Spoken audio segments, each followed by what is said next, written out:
we'll go from there. Okay. All right, why don't we go ahead and call the meeting to order, and let us start off with a roll call. And I will start with, I'm Bob Himes, and Council Member Bob Himes. And why don't we start up there with Paul Rice? Paul Rice, I'm the building official and fire marshal for the city. And Carl DeSimas? Carl DeSimas, senior planner. And Tony Pasecki? Tony Pasecki, interim city administrator. And Katrina Knudsen? Katrina Knudsen, community development director. Okay, and Councilmember Markley? Councilmember Tracy Markley, present. Okay, and Michelle Thomas? Michelle Thomas, planning technician. Okay, and with that, why don't we go ahead for approval of the July 7th meeting, and we'll have a motion to approve. Move to approve the minutes. And I'll second. I think we have a quorum. So I guess the minutes are approved. If 2 out of 3 go for it. Okay, agenda items, the buildable lands report. Carl, you're on, and I assume you want to refer to the memo you sent us last Friday? That's right, Councilmember Himes. Thank you very much. Yeah. So staff put together this memo on Friday as kind of the goal. Really, the goal of the memo is to update the Planning and Building Committee on kind of where we are in the buildable lands report process and sort of relative to our growth targets, and kind of keeping in mind that there are, while these are interrelated and interconnected processes, they're sort of separate as well, right? And so at this time, we've got we're really kind of focused on the buildable lands report, since that's what's sort of, just recently released in draft format.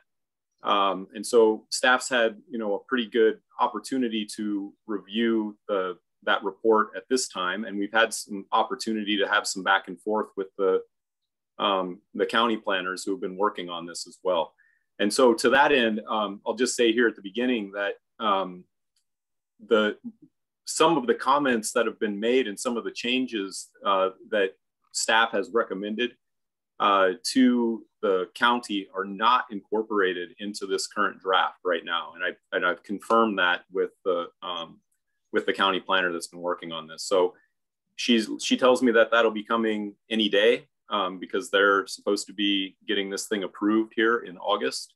So I would expect that it is coming, but I think they're running a little bit behind as well. So when they have that updated, she said that they'll be reaching out to us directly and letting us know that, we've got a final draft at that point.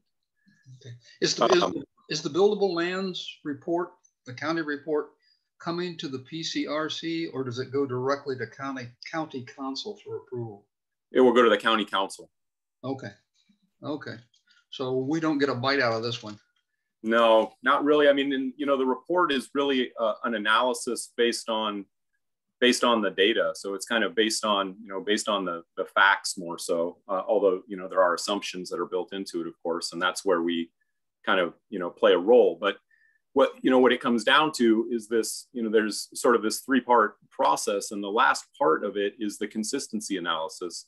Mm-hmm. And we can't really do the consistency analysis until we have the growth targets nailed down. So that's where the processes kind of intersect. And those growth targets are not going to be approved until early 2022. So to that end, as far as we're concerned, we still have a lot of time left, to look to analyze this, go through the consistency, check those assumptions, and come up with numbers that we feel comfortable with that are going to inform our upcoming comprehensive plan update process, which is really the, kind of the ultimate goal here. So I guess that kind of gets to that kind of cut to the chase a little bit there as far as, oh, I'm sorry, Councilmember Markley, you had your hand up. Oh, it's okay. I didn't want to interrupt you. I just had a question about the capacity. You were talking about on page 3, where you were saying, saying that it appears the city has the capacity to support the recommended growth targets. Is that with or without annexation? Is that like if we didn't annex anything and it's just the land we currently have, we can still support that even if we didn't annex anything in? That's right. Yeah, okay. that's how it looks at the moment. That's how it looks. And so, like I said, some of those, you know, these are the assumptions based on what we know right now, and without having had those changes made to the report that the county is still working on. So, you know, we're going to have to look at it again when they make a few of those changes. So, and Carl, correct me if I'm wrong, but if we were to annex anything, those areas would be added to our buildable lands if there was a available land, and our targets would change. Yeah, that's correct. And they would be changing in the upward direction, not the other way. That's right. Yeah, we'd have more capacity, and yeah, so we would assume more, potentially assume more population, assume more housing, assume more employment and jobs. That's one of the reasons I was asking. Just, you know. Katrina, you got your hand up. Thank you. So there's a couple of things, and Carl just hit on one of them, that the staff, we did put together about 2 pages of requested modifications to the report, to the buildable lands report. And as Carl mentioned, the planner with Pierce County is working on all of the changes from all of the jurisdictions, and we expect to see the final draft soon. So there may be some edits to what you see online right now in terms of our capacities that are showing. The second piece of information that's really important that Carl, that we'll need to analyze prior to coming to your next meeting is the base timeline for the end of this kind of review period is in 2020. So we are now in August of 2021. And essentially what that means is we know that we have a lot of development that's occurring right now that's in our pipeline. By the time that this is approved and adopted, some of what is assumed to be not developed yet in the report will have been developed. And so in order to mitigate for this, we'll be reviewing this, but an important step in our comp plan process coming up will be to bring that data up to current time so that we can see what has been finalized throughout the past 1.5 years in order to give us a more accurate, or kind of make the crystal a little bit more clear in terms of what we will be expected to accommodate. So that is one asterisk that's really important, I think, for this committee to understand when, as you're seeking staff to be as clear as possible. We're trying we'll get down as best as we can, but until that further analysis comes, we probably won't have an exact capacity number until maybe mid 2022. Okay. Yeah, I had a comment. You mentioned UGAs. I'm assuming UGAs are in the buildable lands report.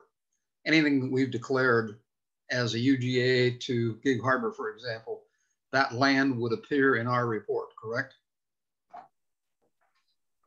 No, that does not appear in our report. It is under a separate section of unincorporated urban growth area.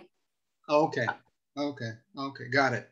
Yeah, it's technically county land at this point, so okay, we have to assume that that's there. Now that, you know, the county looks at everything that's within the UGA as well as within the city boundary as part of, you know, their overall UGA for the county.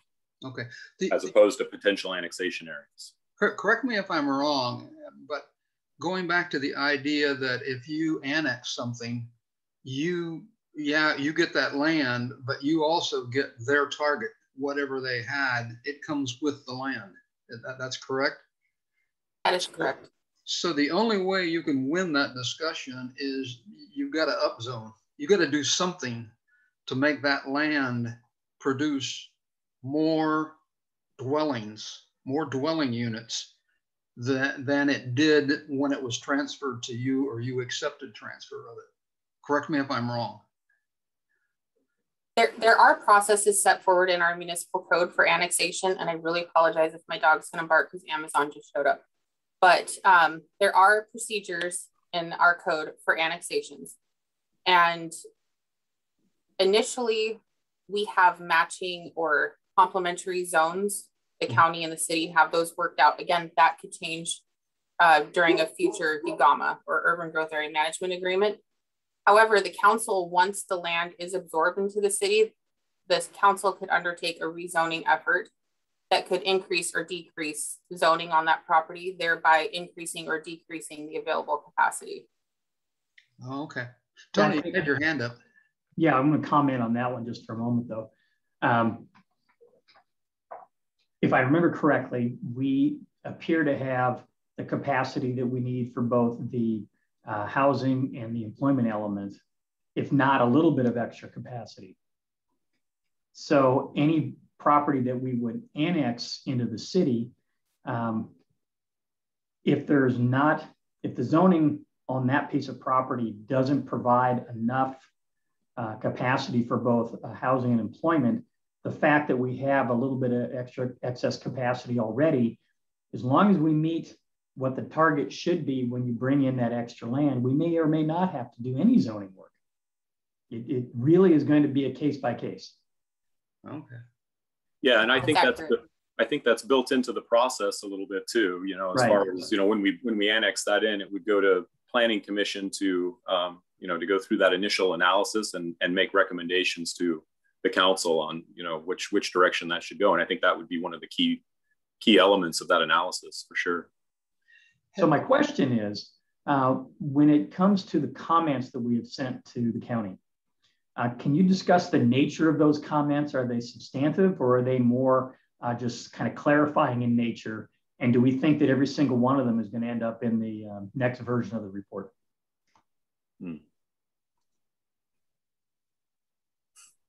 Who wants that one? It's a good question. They are, I guess it's hard to say. A handful of them were clarifying questions to ask the county planners and their consultants to take another look at some of those assumptions and to determine, you know, whether or not they had it right, or whether they were going in the wrong direction. So I think a lot of it was clarifying, but I think that they could end up changing some of the substance in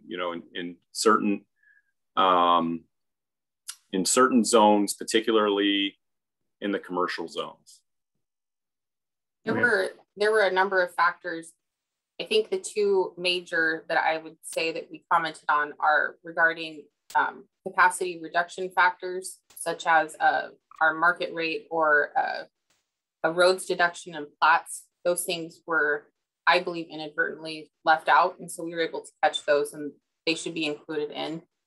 Which would end up reducing our targets a little bit then, right? If they weren't including acreage that's supposed to be roads. Yeah, so it would reduce the capacity. Okay.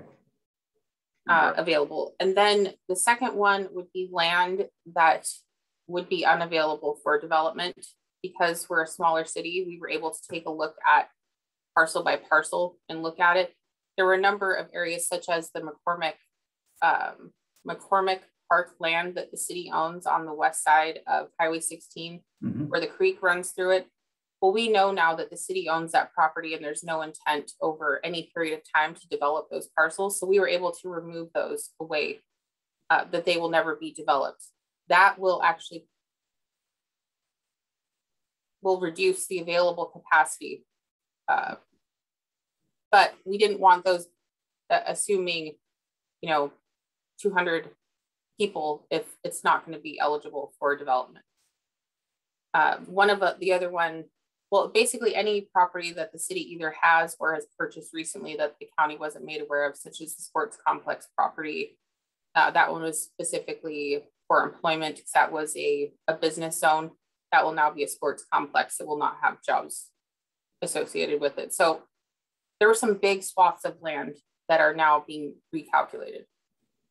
But in fact, the question I had was one of my favorites is steep slopes. That how steep is steep, and when would you when would a developer drive himself into retaining walls and literally adding structure to the development to keep the dirt where it belongs? Okay. And I'm thinking specifically of, for example, that land west of 16, where just north of McCormick Woods, okay, that the city owns between the lift station there at Wood Hill and Burnham. You go north of there, and there's an unbelievably steep valley there. And I don't know how you'd ever build in there, at least reasonably, okay? You couldn't build on it, I don't think. It's so steep. And the same thing about the plot that we're looking at just north of the waste treatment plant off of Burnham there. It's got that very steep slope on the Burnham side. Are those the kind of things that will be commented on in your analysis?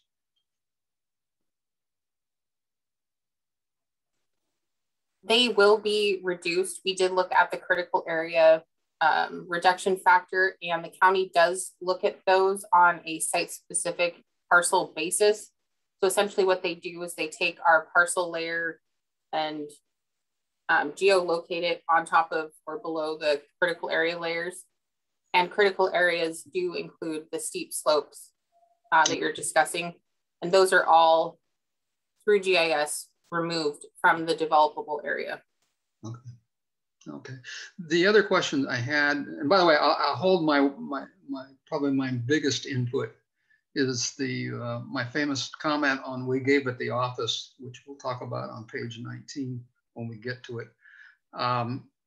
The effect of remote working.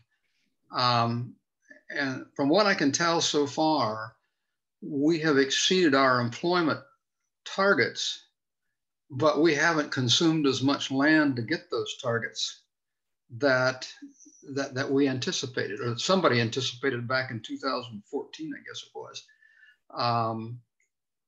And my question is, has that been discussed, Carl, in the committee meetings that, hey, people are working from home? In fact, that's the other question. Do we include people working from home in the employment count? For example, you've established a relationship between land and employment, depending on what type of employment it is, okay? Shopping center, retail, you can go right down the line on different things. What do we do with people who have a home office and are working either part-time or full-time from home?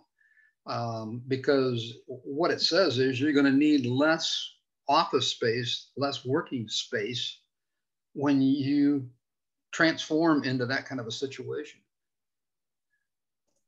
Yeah, it's a really good question, and there has been discussion about that at the Growth Management Coordinating Committee at GMCC. That's been brought up a few times, and people have mostly brought it up, in question form, as you just did, directed towards Puget Sound Regional Council and how they are going to plan to address that. Because we are seeing a change likely in the workforce. I mean, we've been seeing that change happening over time, but now with this, these recent events, it appears that it's been exacerbated, of course. And so, the interesting thing about the vision document is that there's not really an opportunity to revise it. They don't go back and revise that along the way. It's kind of like it's a plan that's created, and then they move with that until which time as they do the next vision. So, and I think that's something that's being kicked around as well. Is like things change over that period of time, and should there be some recourse for making changes to that document? So that's also been kicked around. And answer your question about the employment targets incorporating people working from home, I don't believe that is contemplated in those numbers. I'd have to go and look at the methodology to be certain of that, but I don't believe that it is. Okay. I don't believe that they're calculated. I just looked through the employment methods. Okay. Yeah, I don't think that it's covered. I think they're looking solely at commercial mixed use land and industrial land, applying a number of employees per acre. Yeah. Yep. And then removing displaced employment for redevelopment, and then coming up with a figure that way. Okay. I think given the way employment changed during the pandemic, the way it's now going sort of back to the way it was, but we don't know how much that's going to happen. I don't see that being addressed in this version, probably in the next version of the buildable lands report and the target for employment and everything. Because once things shake out, I should say, in a couple, 3 years post-pandemic, I think we will be taking those kind of things into consideration. But right now, I think you can make some assumptions and then you'd be wrong 2 years from now. Well, that begs the question then, if the goal is employment, not places of employment, you can still meet your employment target and win, but you don't have to meet your developed land for employment target. I would agree with that. And I think that's why you're going to see the planners strongly recommending that we don't do that kind of analysis until we get a better handle on how many people are going back to the office versus staying and working at home. Okay. Oh, okay. Because I think that's going to be the case. I could be wrong, but I think it's going to be more permanent than we think, based on what I'm seeing with my kids and my grandkids. It's happening right before our very eyes. Okay. Yep. The home office is starting to take over, as Carl will attest, with those bright lights behind him there, right? Okay. I think that covers my questions. Okay, what else do you have there, Carl? Well, that really, I think we kind of covered it in conversation there, Councilmember Hyams. That was sort of the point of the memo, was to talk about the where we are in the process, the next steps in the process, and to sort of give you a bird's eye view of how the employment targets and the population and housing targets that we've looked at previously in committee match up with what we're seeing currently in that buildable lands report. And then, kind of a staff conclusion that, at the moment, it appears that we have capacity for the targets that we're looking at. And again, we still have, the sort of final draft of buildable lands report that'll be coming out that'll give us a better insight into that. And then we have the consistency analysis that we'll be working on, once the targets are sort of honed in on and nailed down better. So, so we've still got some time to make some decisions on those growth targets. And so I think this is just kind of a midpoint, I would say, sort of in that process of figuring out those targets. And I think when we come back together at the next Planning and Building Committee, we'll have an even better idea. Once we get that final draft buildable lands report, we can kind of chew into that as staff, talk with the county planners again, make sure that we have everything nailed down and we feel comfortable with it. And then hopefully, if it's the case that it's sort of the same, that we do still have that capacity, we'll be bringing back that good news, and then we can talk about those growth targets, start really talking about those growth targets again. Okay. And I'll just speak from my own viewpoint, and that is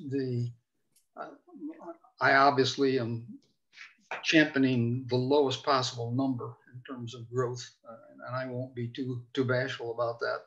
It's part of the gig at the office thing, and also having lived with all of the ideas that growth is predicated strictly on developable land, I will roll out the school issues called, hey, we got bombed with that development, and the schools suffered mightily. We were busing kids all over the place, called particularly elementary kids, because we didn't have things placed in the right places.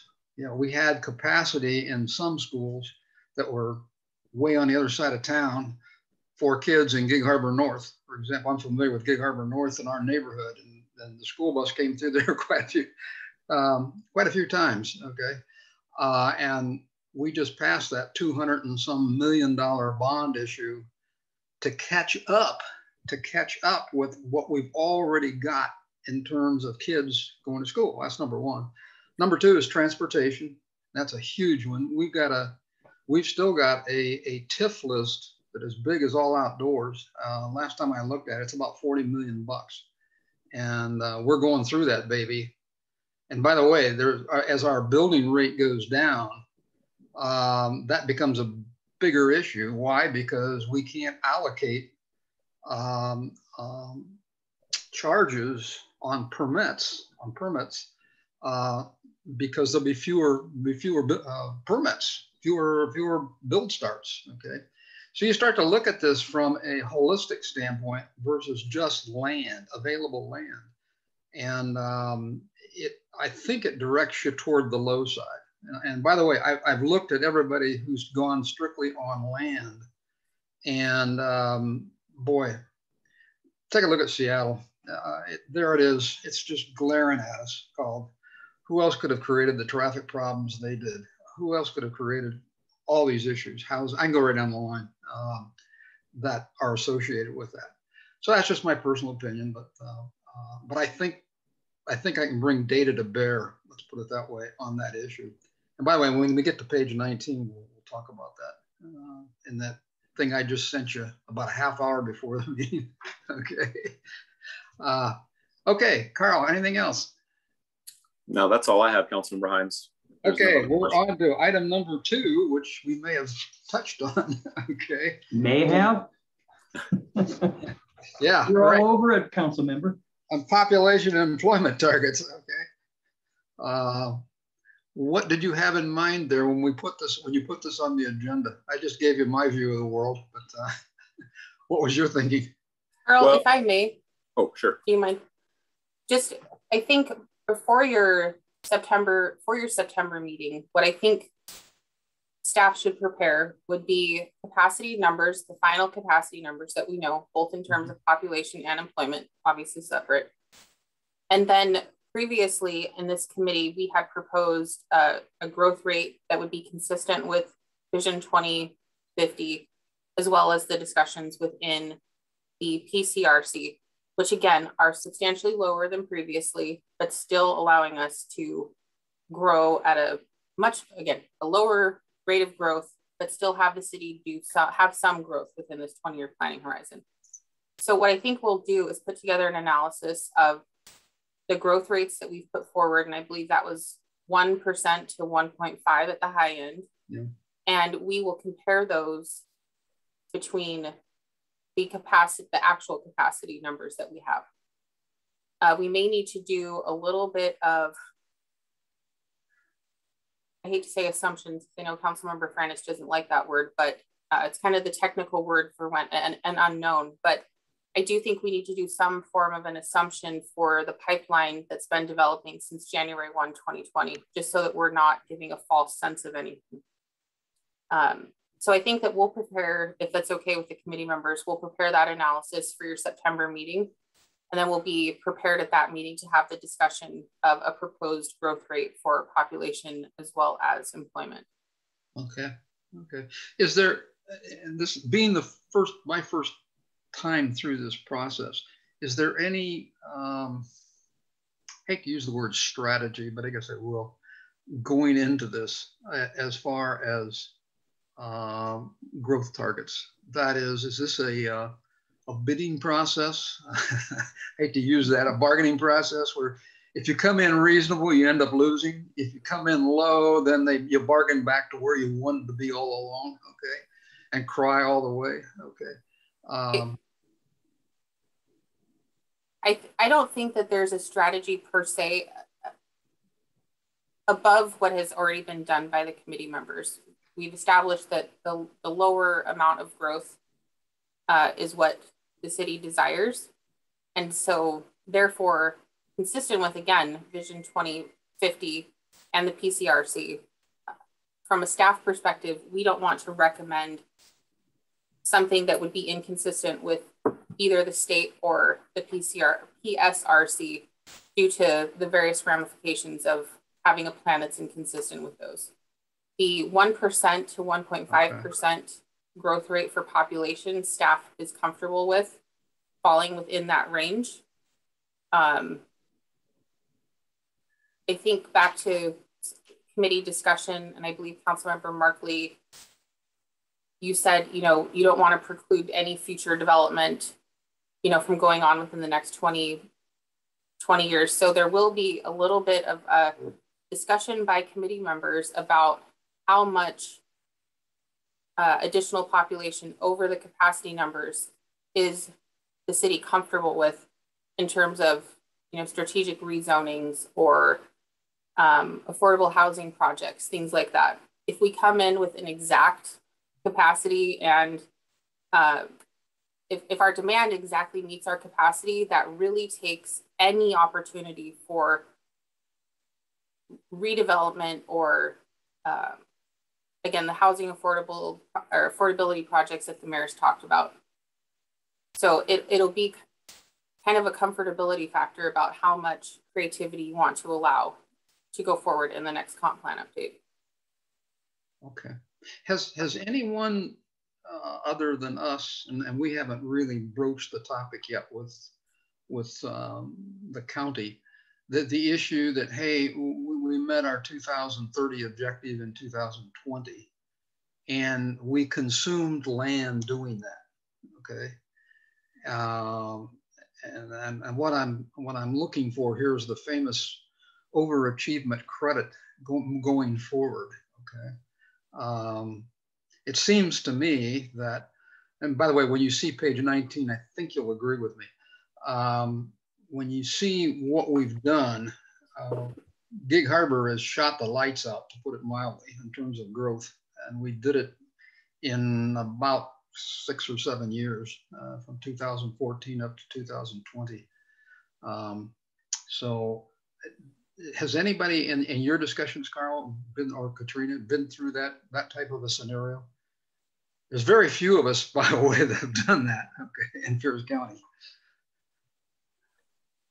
Yeah, there has been some discussion, you know, about that. I mean, other jurisdictions have brought that up, and you know, it's been talked about, but you know, ultimately, the planning process just doesn't really work like that. You don't really get a credit for, you know, for overachieving. You know, you're looking at a sort of a planning window. You're looking at a starting point and then a horizon, and you're planning for that period of time.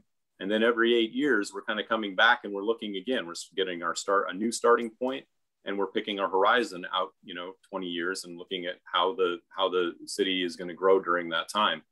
So while you're looking at the history of how the city has grown, and so that's, you know, you do see, look, we have, as you say, given at the office, and we've grown astronomically over this last planning period.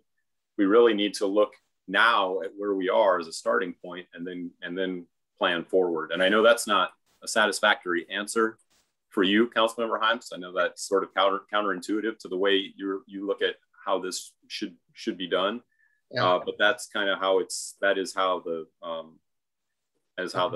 planning game is set up. Yeah, I will take that as a personal crusade called.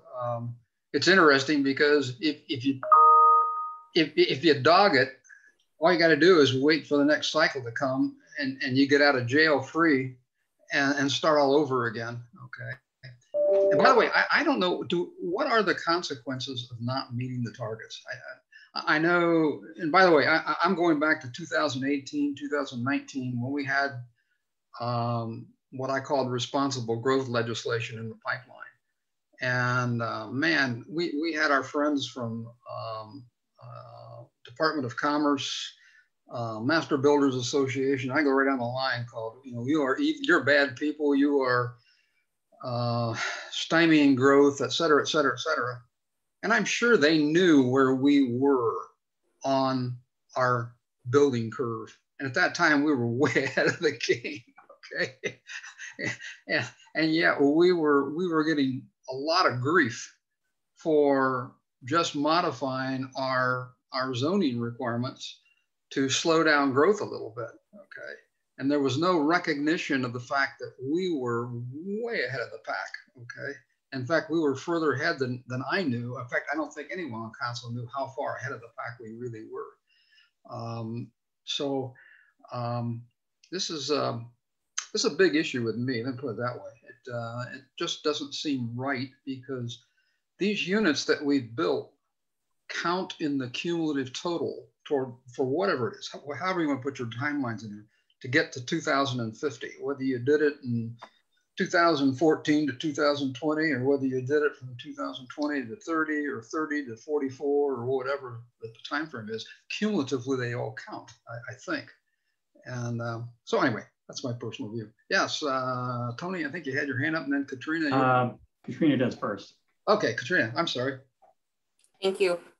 Before I respond to your last question, just a couple of points on the first one. And I know I've said this to this committee before, but there is no process to gain credit for previous growth, as Carl mentioned. Okay. We've checked with the state, we've checked with Pierce County, and there's a couple of reasons for that. But one of the larger reasons for that is, if you get down to the why of the question, why did the city outpace what it proposed? Mm-hmm. The answer you quickly come to is that growth decisions were made inconsistent with the adopted comprehensive plan.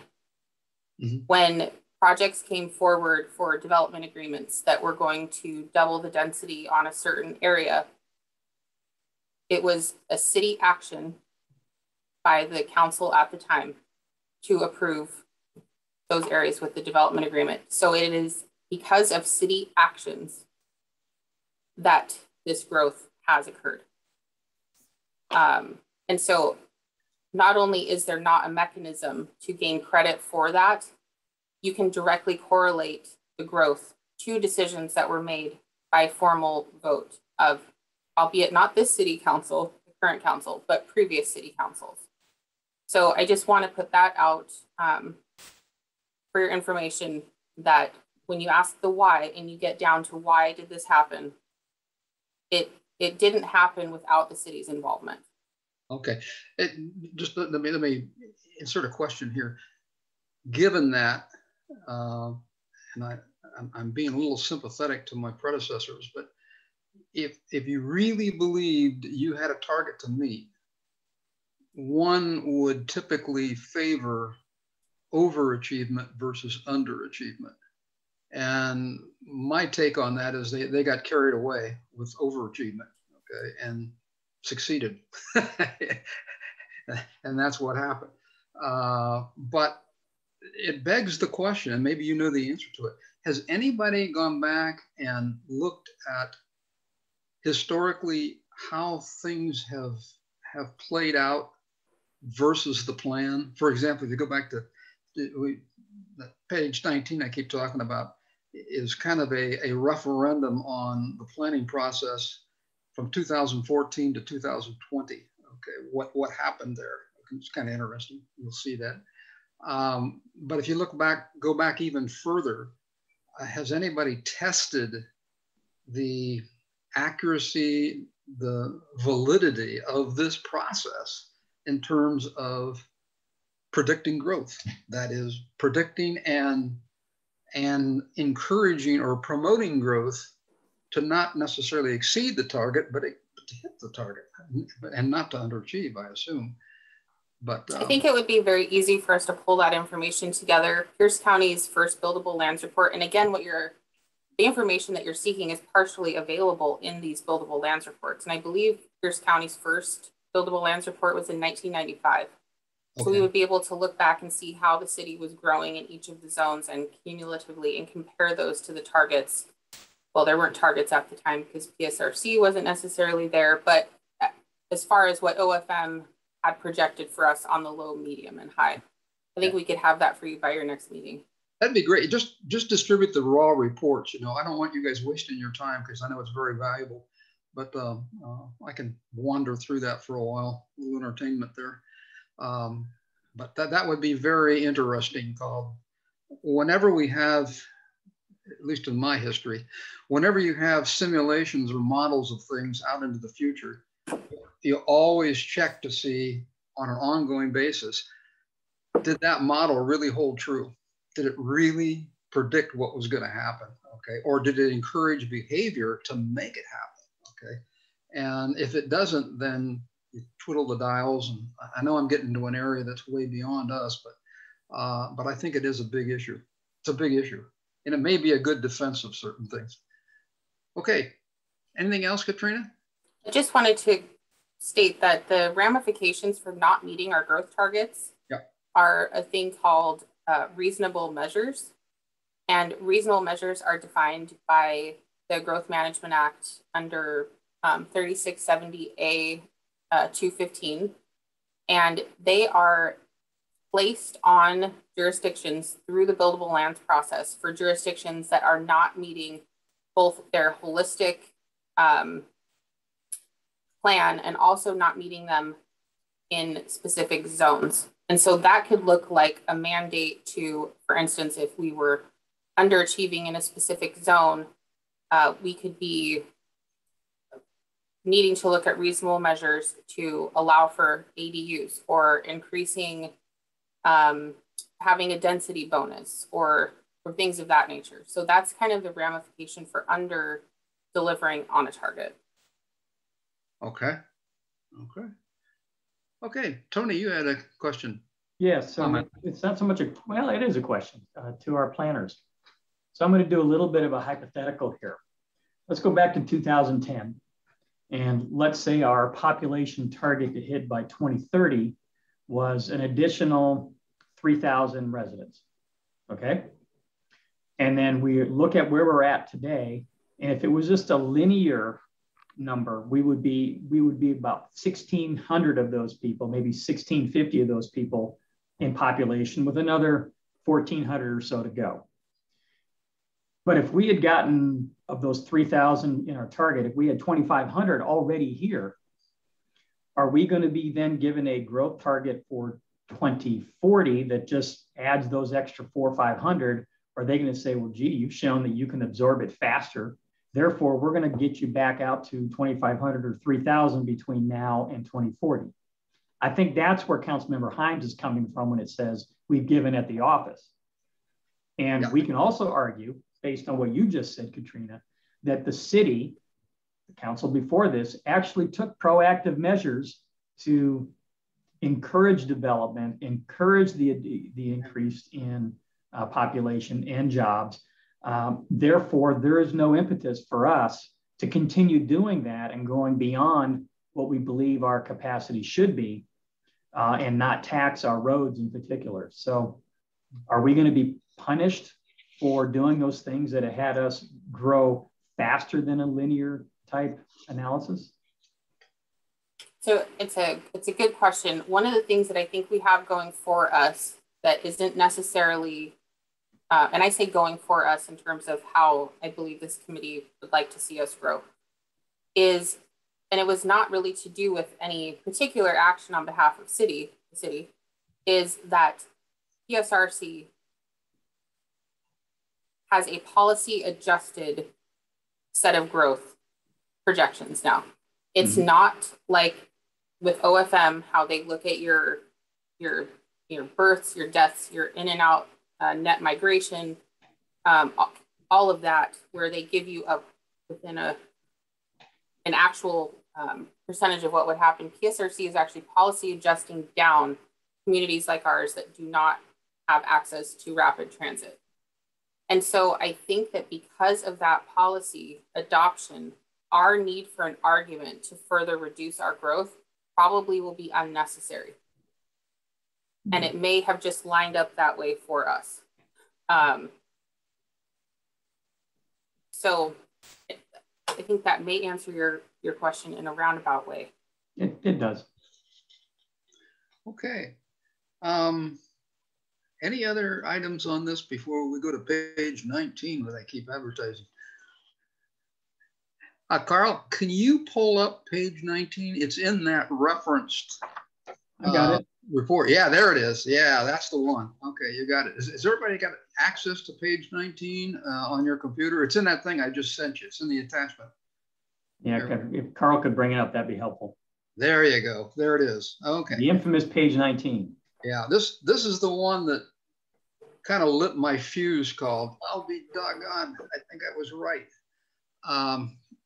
What it shows there is in that left-hand column, 2010, well, first of all, the jurisdiction, the city or municipality, the 2010, 2030 housing unit need, that is the growth that was needed, okay? The 2020 housing unit estimate, I assume that's a status in 2020, the actual. And then given that actual, the 2020 to 2030 housing units needed to achieve that original target. For example, Auburn's a goofy one, but I'll drop down there to Bonnie Lake's a good one. There you go. They started with, they needed 2,210 additional units. Their 2020 unit estimate, that's total units, not the delta, was 7,581, and they still had 1,023 to roll between 2020 and 2030. Therefore, as a percentage, if I go to the next column over, of the 2010 to 2030 housing need developed in 2010 to 2020, it says you're 54% of the way on a straight line basis, okay? And then that last thing is just your contribution to the overall Pierce County total, as I understand it. Correct me if I'm wrong, Carl. Yeah, that's correct. Okay. So you start going down the line, and the first thing you notice is there are only a few in here that are above 50%. And one would guess that in 2020, you should be about roughly half the way there if you had linear growth, okay? And I think that's the assumption. And then you drop down here to Gig Harbor, and lo and behold, you see this 93%. By the way, I assume this is to the old 1.8 occupants per dwelling. It was 1.86, I believe, was our former persons per household. Yeah, which is now 2.2 or something like that. 2.2. 2.2, right. So even at this what was now considered erroneous 1.8 dwelling or occupants per dwelling, we're still at 93%, okay, of our total target, okay, was accomplished in the first half of the time period to meet that target, okay. So we grossly overachieved. Let's put it that way. Okay, we could almost quit this year and say, hey, we've made it for 2030. We'll coast in. You go down the line here, and there's not too many of them that fit our particular situation. Some of these are, and by the way, you can define what this part means, like Milton, and then it's got a part in parens. It looks like this was some sort of administrative thing that they did. No, Auburn, Milton, and Pacific have part of their city in Pierce and part of their city in King. Oh, okay. Okay. Okay. So a lot of these bigger cities, and let's just take Lakewood was one of them. There you go. They've only accomplished 7% of the required growth in the first half of the game, getting from 2010 to 2030. Likewise, Tacoma's way down there. They're at 13%. Okay. University Place is way down there. And by the way, these are big population numbers they're throwing around.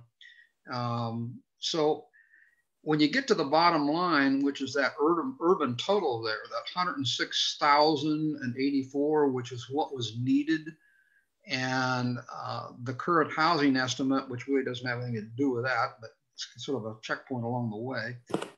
But you still got 77,452 to go on that 106.84 over there, which says you're only 27% of the way to the goal line. Okay, and that really rung my chimes. Called, wait a minute, time out here. If we're only 27% of the way there, this thing should have exploded across the screen big time. Called, hey guys, we better crank things up or we're not going to make it. And by the way, thank you, Gig Harbor, for contributing 6% of our total growth at this point, when in reality, you were a fraction of that we were counting on to get there, okay, at this point in time. So that's kind of where I'm coming from in all of this. Called, hey, we really took it to heart, and we've suffered a lot of we consumed the land, number one. We've got a $200 some million bond to pay off, bond issue to pay off on our schools. We've got a TIF list, traffic impact fund, which probably isn't going to cover. I'm sure those estimates are about 2 years old now. And when we update those estimates, we're going to say we're shy. We're definitely shy to meet our transportation needs to the current growth, what we've achieved so far. And I'm throwing in Burnham, Morgan, Candlewood Roundabout. I'm talking about the improvements down there on 16 and Willachet, a lot of that stuff. 38th Street, which I lost the boat on that one, but that's water over the dam. A whole series of these things that go with growth, we still have yet to pay back, okay, or build and pay. So that's where I'm coming from. It's more than just land. There's a lot more out there that comes with this growth. And this is how you can dig yourself a hole from what I've seen. Called, hey, if you don't take that into account, you're in for some future surprises if you do try to meet a new objective that's going to take you out way beyond where you are right now. So that's where I'm at, and that's my rationale, as opposed to let's go back to zero, everybody, and we'll start all over again, even though we have cumulatively contributed to the total of 2044, I think is their planning target, if I remember correctly. So let me make a couple comments about this, and maybe you can help our planning people explain this a little bit better. Yeah. When I look at these numbers, what they tell me is that Gig Harbor is doing just fine between the zoning that we have in place, the actions that previous councils have taken, and the desirability of living here. We have contributed more than our fair share to moving or getting as close to the housing need number as we possibly can. And the argument would be, there's no need to ask Gig Harbor to do anything further. We don't need to rezone to add more density. We don't need to take a look at development agreements to allow more density. We're doing just fine. It's some of these other cities that have barely contributed to the growth. Maybe they are the ones that need to be pushed to take a look at their zoning, take a look at their processes to make sure that they're doing things to make sure the development occurs in their cities. So we have it spreading around, I guess for lack of a better term, more fair. Mm-hmm. Yeah, and this demographic analysis, to further what Tony was just saying, is not unique to Pierce County. All four of the PSRC counties, King, Kitsap, Snohomish, and Pierce, are all experiencing the same shift. And you can look on the sheet, Ording, South Prairie, Wilkerson, Gig Harbor, kind of the outlying communities are meeting or exceeding their growth targets. And that is not in alignment with the previous Vision 2040. And so Tacoma, Bremerton, Seattle, Everett are kind of the metro cities for all four of the counties, and none of them are performing to the rate that they are supposed to be. And these discussions are happening at PSRC, and I believe that they're going to become even more interesting with pandemic work from home discussions that are going to need to happen, or this plan that we have going forward is going to be left behind in the dust. You know, if the market is going to shift where and how people are living and where they're working, and we don't do something to adjust for that, then we may be in a similar situation to where we are now, where policymakers said, no, we're going to grow 60% in the metro cities and much less in the small cities. And then what we're finding based on what actually happens is that people desire from this analysis to live in smaller communities.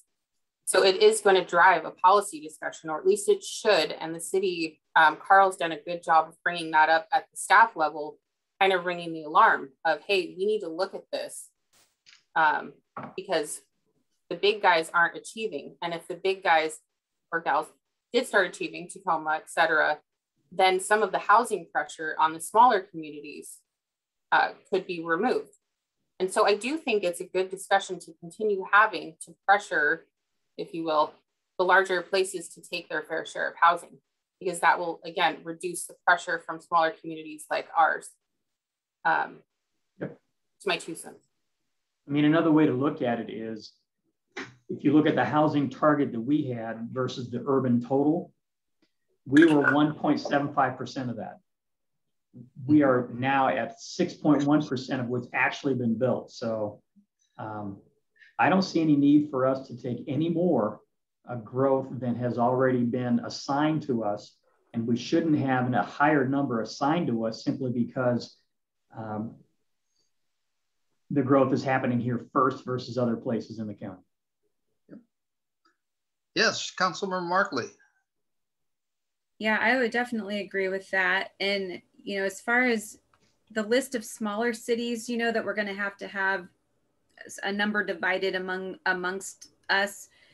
I don't remember what that number was called, and I don't remember what the spreadsheet was, but do you remember what I'm talking about, where there was like, there's 8, I can't remember how many of us smaller cities there were, but there was a percentage that was going to have to be divided amongst all of us to come to, you know, our levels. I would say we should be taken off of that, because I'm looking at Roy and I'm looking at like some of the other, Milton, I mean, they've kind of exploded like crazy, it looks like, but so maybe they should be not part of that either. But some of the other cities that wanted more, I mean, let's give it to them. And why should we have to take on any more if we've got other cities that are like, no, we want to grow? Is there a way for us to fight to be off that list, like to not have to take on any more until at least until the other ones start showing that they're going to be catching up to where we are? So with this discussion, and I appreciate where it's going, but we do need to be careful, because we do have capacity existing in our current zoning for development projects to come in. And if we say, whoa, we're done, that could leave, that could be kind of messy. So what I think our proposal moving forward is, let us look at the final capacity numbers and then let us compare those to the range of growth that was being considered at PCRC and see how far away we are. As Carl mentioned, it's not going to be, we're not looking at catastrophic changes compared to what you've already seen in terms of population or employment. We will give you the delta either above or below where we are with the capacity numbers, but I would encourage us not to go down the road of we don't want to accept any more, because we do have property out there right now that is zoned for development. And if we make that argument, that could put that land that's currently already out there in jeopardy. And I understand what you're saying, and I do agree with it, that we have land that is developable, redevelopable, with the current zoning on it. What I don't want us to be is put into a situation where we're assigned a target that is over and above what the capacity is that we have. I don't think it's fair for us to be pushed to have any additional above and beyond what our current zoning allows, when we have other places that are underperforming and they need to take a look at how they're doing their development reviews and what their rules say to make sure they're doing the things that they can to encourage growth.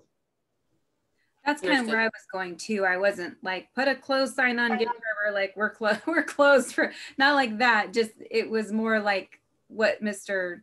Paiseki just said, just, you know, if we don't have to be going, if a target doesn't have to be placed on us that's above and beyond what's already there, that would be ideal. I mean, we know we're going to keep growing. That's inevitable. It's not, you know, we can't say we're never going to let any development happen in Gig Harbor again. But as far as like he said, going above and beyond, I don't think we need to do that at this point, or should have to do that at this point, or have to rezone anything or change anything if it's not absolutely necessary until some of these other cities, you know, kind of perform too. So, but I see what you're saying. I totally understand.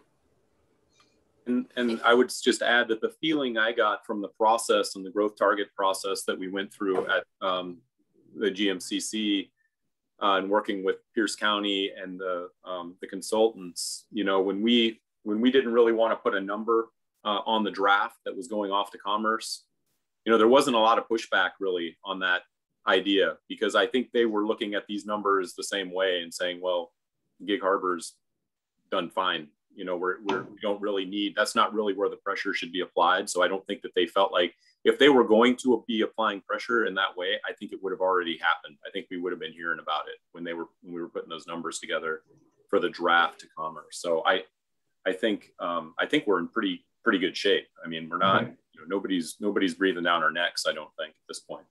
And I concur with that. And to further what Tony was saying, I know you didn't have the pleasure of being with us earlier this year when we were going through this with PCRC, but the city, we did, based on this committee's input, we did put our feet firmly down that we're not making any growth target decisions until we see the capacity from the buildable lands report. Okay. And so I think we remain consistent with that, with the proposed path forward. Got it. Thank you. Okay, well, it sounds like we good discussion, by the way. And I think going forward, as long as we maintain that posture that, you know, we're not in a position to say, let's change some parts of the code to encourage growth or anything like that. Let's steady as she goes for right now with where our code is, and move from there. My fear is, as we push back or as pressure comes on some of these larger cities, their only way out will be to upzone.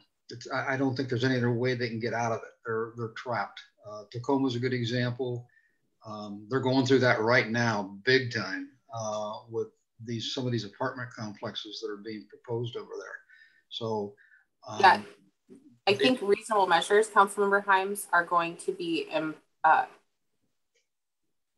implemented, being required to be implemented, especially on Tacoma and those that are underperforming through this buildable lands effort. And in places like Tacoma, where they already, in some instances, have unlimited zoning and they're still not receiving the development, the city of Tacoma is going to have to look at redevelopment strategies and how can the city partner with the developers to have incentives and things like that in order to get the development there. Yeah. And that's part of what they're going to have to do. Yeah. Yep. Yep. Yep. I think the issue will not be with the developers. I think the issue will be with the residents, the existing residents, particularly, and you know, Tacoma's running into it right now. Seattle's already run into it, called, as you try to upzone certain areas to try to meet that. Yeah, the developers will agree, the city will agree, and the residents will go crazy. Which seems to be the pattern that I've seen. Maybe you've seen other patterns, but that pattern seems to be there, called, hey, 2 out of 3 doesn't make a deal on this thing, called the developer and the city will agree and the residents will really push back hard. And that same thing's happening in Tacoma right now. So anyway, that's something we need to keep in mind as we go forward, called I've got a little bit of sympathy with some of those bigger municipalities. They're in a tough spot. Now they got themselves into it, but hey, so be it. Anything else on this? I don't think so. Great. I think we've got a chance. In fact, I know we've got a chance. Our next meeting would be, I think it's September 7th, if I recall. That's correct. And that gives us first shot before the first council meeting and some of the other meetings like the PCRC meeting and some of these other things where we've got another chance to look at some of this stuff, see where we are, and kind of get a step up on some of these other meetings called going forward, where we know a little bit more than we do now. Okay. For example, that historical material I think could be very, very interesting. Called, is this really working? And I don't know. We'll have to see. Okay. Is there anything else? Councilmember Hyams, I had one item for the good of the order, if you will allow me. Yes, absolutely. The mayor could not be with us today, but we would like to share. This committee's talked about trees and tree retention over the years, and the mayor and Tony have had discussions with me about how we can move forward on some of what we discussed during the budget process last year that's currently been on hold due to other priorities and staffing issues. And the mayor continues to be very supportive of tree retention and wanting to ensure that in terms of majestic beauty of the trees and for environmental benefit as well, that something is done. So to that end, the mayor and Tony have directed that I finalize an RFQ for an on-call arborist whose job will be to review arborist reports that the city receives saying that trees are dead and dying and needing to come down. The point of the on-call arborist would be to have someone with that level of credentialing to evaluate those reports and the trees and determine if they agree or disagree with the reports. Currently, we don't have that expertise on staff. So when we're receiving an arborist report, it is essentially if they say it's diseased or dying, we have to take their word for it due to city liability purposes. So we will be moving forward on that front. Additionally, we'll be looking to update the code to allow us to have that and bill those hours to the person who's requesting for the trees to be removed. And looking during this interim period before the end of the year, looking at tree values and fees associated for tree removal without appropriate permits. And so that work will be undertaken between now and the end of the year. We hope to get, if not a good start on it, get that completed before the end of the year. Additionally, the mayor continues to be supportive of looking at ways that we can amend not only the development regulations, but potentially the public works standards, the design manual, in order to encourage and to retain trees. The famous example, and I think it's a great one that the mayor utilizes, is a business park off of Olympic, and I can never remember the name of it for the life of me, but it's the buildings are orange and there's a lot of trees around them. It's across from Harbor Greens. That was an office park that was developed with and around Douglas fir trees. The site was not clear cut. There's those Douglas fir trees within the parking lot. And so really what we want to look at is how can we make our code, or what are the problems within our code right now that are not allowing for that to happen. And so we hope to undertake that. That likely will not be done by the end of this year, but we hope to get a good start on that. And if need be, request additional funds to complete that code effort next year within the 2022 budget. Great, thank you. Yeah, go fast. I'll tell you, I struggle. By the way, the other one is the how many trees do you have to replant to replace the one you cut down is one of my favorite topics. Called, I'd like to see the oxygen carbon dioxide balance in relation to tree diameter of how many of these little twigs you have to plant to compensate for that 40-year-old tree that you just cut down, okay? And I'm convinced that the scales are way out of whack right now. I'm sure they are, okay? By the time that those little trees get to the point where they're really breaking even, you know, we're talking way down the line, I'm sure. And so anything that you can add to that would be great. Also, now that you hit a nerve, the Bob Himes theory of the world is that developers aren't inherently against trees, but they love cuts and fills. And cuts and fills are directly against tree retention. Okay. You want flat plains, basically, what you're looking for. Okay. And I've got some very graphic pictures of some of the things that happened up in Gig Harbor North that would substantiate that theory. Called, if I can get a flat plain through here, I can do wonderful things. Okay. Roads, houses, sewers, you name it, the whole shooting match. But it sounds like you guys are really on it. So I encourage you to go for it and go fast, because it's a big deal. It really is, in my mind. Yeah. Yeah, I agree. I can add to your photo album, Bob. Yeah. North. Yeah. If you look at the tree, who was it? Somebody had a picture of Gig Harbor North about 2009 or 2010. And it may have been in your office before with your predecessor, Katrina. But it shows this area and there's all these trees everywhere. And then it shows it in 2014, 2015, when they had just basically cleared the area and were putting utilities in and all that kind of stuff throughout the whole thing, throughout that whole area. Nary a tree could be seen except for the ones there on Peacock Hill that they had planted that all died in the first season, I think it was. Those all went under. So yeah, anything you can do to trees, boy, I would love it. By the way, that's another aspect of it.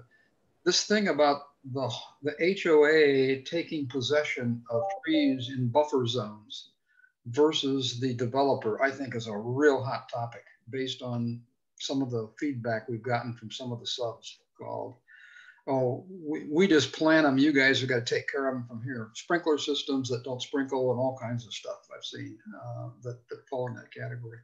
Anyway, just some ideas. That sounds good. Okay. Yeah, I'd like to work on that one with you. Right. Might cut down on the 50+ phone calls a month I'm getting. So. Oh yeah, I'm sure you are. Oh, so annoying. HOAs and developers and just yeah, not you got fun. it. You got not it. Fun. Okay. Do I have a motion to adjourn? Move to adjourn. And I second, and that's it. So we're adjourned. Thank you. Very good. Thank you all.